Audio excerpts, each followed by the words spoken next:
Mga kandidato na nanalo sa Filipino-Canadian Association of Montreal ang Sabat ay nagrarally sa harapan ng Filipino Community Center sa Montreal.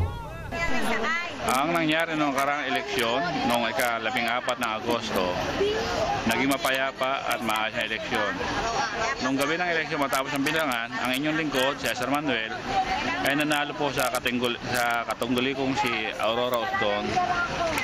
Ako si Dan P. Tabamo, nanalo sa PAMAS seleksyon bilang Vice Presidente Interna. Ako po si Jun Sapanta, ang inyong lingkod na nanalo bilang accountant dito sa PAMAS seleksyon na may kalamangan ng 69 boto.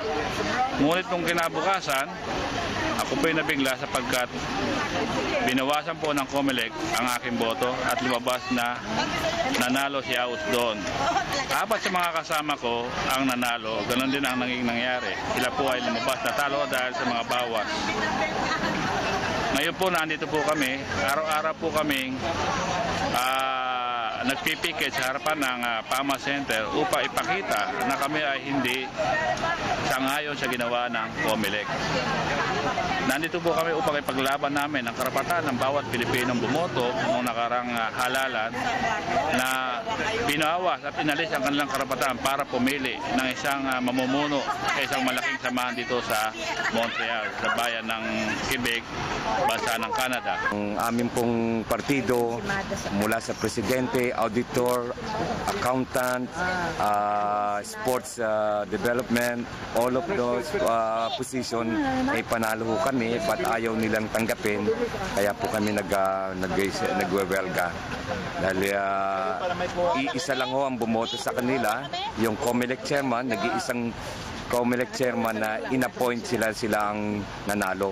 But we are the elected by the Filipino community rito sa Montreal, kami pong lahat, ng aming presidente, ang aming vice president, ang accountant at pati po ang auditor at sport development, youth, sa amin po lahat. Kami po ay lumabas sa eleksyon pero ayaw nilang tanggapin.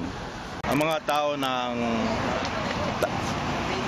Montreal ang siyang nag-udyok sa amin na mag-rally dahil sa nakita nila na hindi maganda ang patakaran ng COMELEC at ang PAMAS.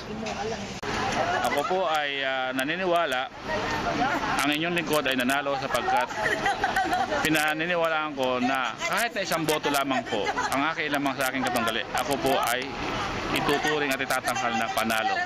Kaya nandito po kami at humihingi ng katarungan. Ngunit ang aming katarungan hiningi ay hindi po diningin ng COMELEC sapagkat ang namumuno po sa COMELEC ay kasama ni Aurora Osdon sa kanilang conspiracy upang ipanalo nila ang kanilang kandidatura. Kaya po nandito po kami araw-araw po hanggang sumapit po ang ika-1 ng Setyembre na kung saan magsisimula ang panibagong administrasyon ng PAMAS. Gusto nila mabago ang administrasyon dito sa PAMAS, kaya po kami naggagawa ng demonstration. Mula pa ho nung 15 hanggang ngayon ay continue po ang aming pag-demonstration para malaman ng mga naging pinuno ng PAMAS mali ang kanilang ginagawa. Dahil wala ho sa iba, kahit saang bansa na bawasan ng 150 ang kanilang boto. Maaari sa Pilipinas na dagdagan ng mga boto ang mga kandidato, pero dito po binabawasan. Kahit sa anong international law, wala pong ganyan. Naiproklama kami ng mga tao no 2 weeks ago at naindakan. Kaya humingi po kami ng tulong sa mga taga Montreal, Quebec, Canada na makisama sa amin at makiisa dahil isa lang po ang aming hangarin na mapaganda ang community natin ng mga Pilipino at upang tayo makilala sa buong Canada.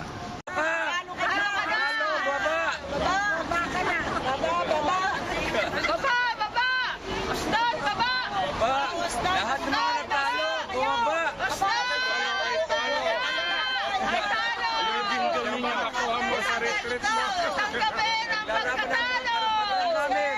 Mga nanalo! Tanggapin ang pagkatalo!